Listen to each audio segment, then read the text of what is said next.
Are you ready to break free from the doubts and limits holding you back?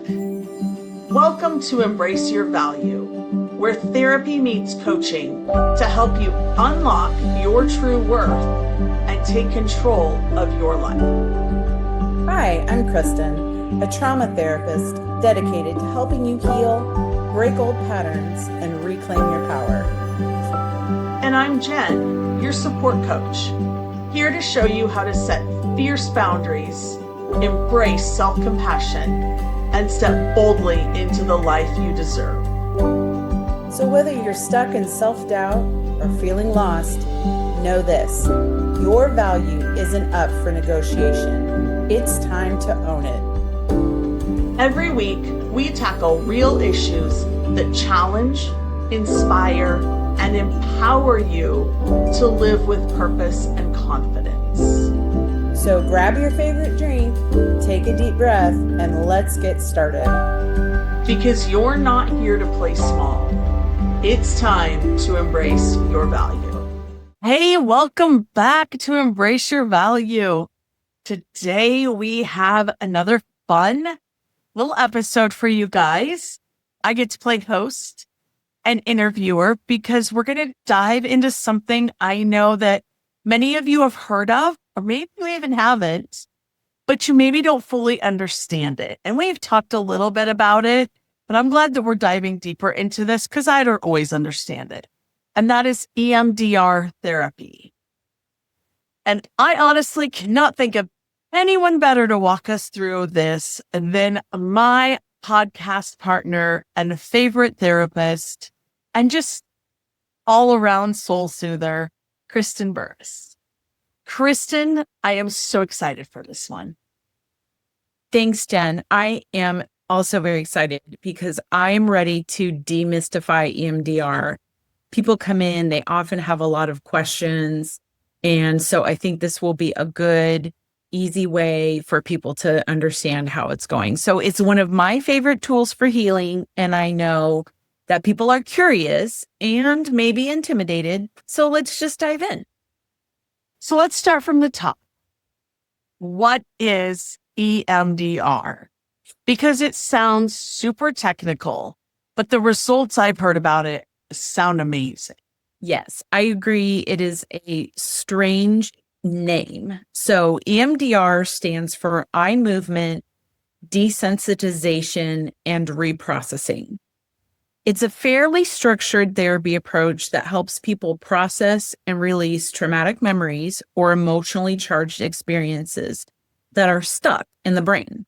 Originally, it was developed for PTSD, but now, and this, I also use it for these things, for like anxiety, grief, low self-worth, perfectionism, and so much more. We know that most of these things come from trauma anyway, so it is the ideal therapy for almost anything that somebody's going through. So you can think of it as helping your brain refile the trauma folders so they don't keep popping open and triggering you. Oh, that's really fascinating. And I love that. Let's get practical for a second. What does an EMDR session look like? What's really happening during that? Yeah, that's a great question and probably one of the most often asked that I get. So when I'm doing EMDR with a client, we use something called bilateral stimulation, which simply means bilateral, meaning like one side of your body and the other. And the stimulation can be a couple of things. So it's either the eye movement, which is the EM part of EMDR. You can use a tapper. So either the practitioner can actually like tap on you, or I have these little hand buzzies that just vibrate. Or I also have the headphones and that sound in alternating ears. So this bilateral stimulation is mimicking what happens in REM sleep when your brain processes memories. So REM sleep is something most people are familiar with. And if you think about it, REM sleep, most people's eyes do go back and forth during REM sleep. And so this is how this sort of mimics that, if that makes sense. So while you're doing that, I guide you to recall a specific experience or belief, and we work to release the emotional charge about it. So there is a little bit of a progression that we do. We don't jump straight into like, oh my gosh, your worst traumatic memories or whatever. So there's a progression and it is a little bit structured, as I said earlier. So over time, as we're working through these things, your brain basically rewires how it holds that memory. It's like, this is shifting from, this is happening to me now, which is that trigger. And that did happen, but it doesn't bother me anymore. I love that. That sounds incredible. So who is EMDR best for? How would somebody know this might be a good fit for them? Yeah, I can use EMDR for almost anything. And I can maybe give some examples later. But I would say if you've ever said, I know this is in the past, but I still feel those same feelings that come up when something similar to that happens, which is really the definition of PTSD, one of, right? I still feel like it's fresh, then EMDR might be for someone like that. In fact, it really is. It's especially helpful for people who've done talk therapy and understand their story. Again, that cognitive part, but still feel stuck in the emotions of it.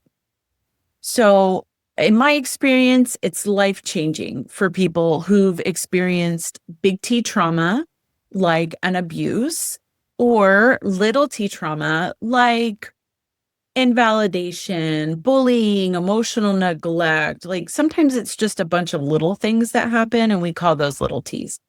High achievers carrying invisible burdens, like we've talked about before, EMDR can help unpack those quiet, deep-rooted beliefs like I'm not enough, or I have to do everything perfectly to be loved. Wow. I love that you brought up high achievers because those are my people too. And now I know some listeners might be thinking, this sounds really intense. Can you clear up any myths or fears that people might have around it? Absolutely. First, you're always in control. I really don't do a whole lot while you're actually processing other than turning on the equipment. Or, if somebody's doing this, they're moving their fingers. So it's not hypnosis. Like I'm not trying to get you to remember something that you couldn't remember. I'm not doing anything to you. Again, I'm just turning on the equipment. I use the buzzers. You're the one doing the healing. I'm just a guide in these moments. And sometimes an interpreter, right? If I know a significant amount about the person, sometimes I can look back at my notes and say, oh, this feels like that thing that you told me about a while ago. Is that possible? So we go at your pace. A lot of times people want to even speed it up, but I'm like, hold on, there's a process. We have to do the process. The other thing is you don't have to share every detail of your trauma in order to get results. It's not a magic fix, but it's powerful. So some things process in just a few sessions, others take quite a lot of time. But the clarity and lightness people feel after, it's like watching somebody breathe deeply for the first time in years. That is just so amazing. I love that. And I love that you say that they don't necessarily have to divulge every bit of their trauma to make progress, because sometimes that's almost harder. Like it's almost harder to go back through that and to really be in that moment. So I think that's really great. I love that.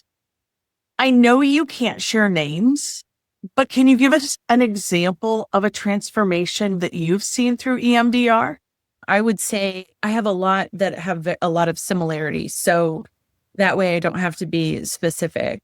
But sometimes I will have, especially women, we talk about high achieving women all the time. And I would say this would be a good example. So maybe a woman has had like some subtle emotional neglect, nothing that looks really big and traumatic from the outside, but carries this core belief of I'm too much, I have to shrink. So maybe it was things like you feel things too much, or why are you crying all the time? Things like that. Like don't seem like that big of a deal, but when you pile them up together, then they can cause some problems, especially without like repair or being able to come back and say, you know what, I was mad in that moment. I didn't really mean that. Let's talk it through. So it doesn't always look big and traumatic from the outside. So I'm too much. I have to shrink. And then after some sessions, depending on how deep that goes and how much of her life she's been spending doing that, it might be 5, it might be 50. I don't know. I'm not in control. They can say things like, I feel like I finally came back to myself. I finally feel confident, things like that. And like that kind of breakthrough, when people tell me that they no longer feel this negative core belief, like I love that. That's what makes my work worth it every single time. That's so powerful. If someone is listening right now and thinking, this might be what I need, what should they do next? Yeah, great question. So you definitely want somebody trained in EMDR. So you can get a certification. So there's actually 2 levels of training, and I am level 2 trained. So I have the certification and then the level 2 certification. Most of the time, people can't even buy equipment if they're not licensed therapists. So that's the good news. Hopefully nobody's out there doing it all willy-nilly, because you do have to be able to hold people when they come out of it, or you have to be able to do real therapy and be there for people as they're processing some of these memories. So make sure that it feels like a safe, trusted person and environment. There's actually several EMDR related books, like Getting Past Your Past. Francine Shapiro, who's the creator of EMDR, that's a really good one. There's The Body Keeps the Score, which is not solely EMDR focused, but it is a big chapter in there. And I think we've talked about things like this as well, Jen, how the body holds on to trauma. And honestly, if you want to go out and Google and you want to go out and find out information, just remember that there's good and bad reports for every kind of therapy, coaching, whatever out there. So just make sure that your resources are trusted. Absolutely. And of course, if you guys want to connect with Kristen and talk more about EMDR or anything therapy related, you absolutely should. If you don't know her, you should know her. So we will drop all of her info in the show notes. And so, Kristen, before we close, what else might our listeners need to know about EMDR that we didn't really cover? Like, what else should I have asked you, or what else is out there, if anything? Yeah. Well, I mean, honestly, this is one of my passions. So I could probably talk about it for hours and hours, and you can ask me any question and hopefully feel like I'm as close to an expert as one could be. It's something I've been doing for about 12 years and pretty solidly in the last 8 years. But I think that people just need to understand that it really works. I've seen transformations that are amazing.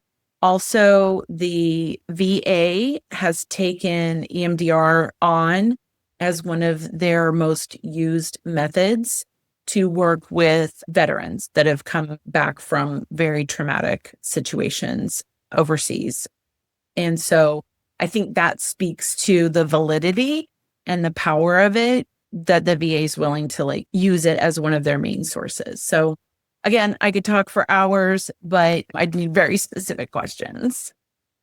Well, I love that. That's a great piece of knowledge to know that the VA uses that. And it's also great to know that our servicemen and women are getting that help that they need and have needed for so long. So that's wonderful. Thank you, Kristen, for breaking this down with such grace. If EMDR has been on your radar, or if something inside of you is whispering, this might help, we both really hope that this episode gives you permission to go explore it. Yes, because healing is possible, and you don't have to carry your pain forever. You are allowed to feel free again. Absolutely. Let us know your biggest takeaway from today. DM us or comment on our latest posts with your thoughts. And until next time, keep choosing healing and keep embracing your value. See you next time. Thank you for being here with us today. If today's episode hit home, don't just keep it to yourself. Subscribe, leave us a review, and share this episode with someone who needs to hear it. Because everyone deserves to know their worth. Next week, we're diving even deeper with more insights and tools to help you break free from limitations and live authentically. Until then, keep raising your standards, owning your worth, and embracing your value.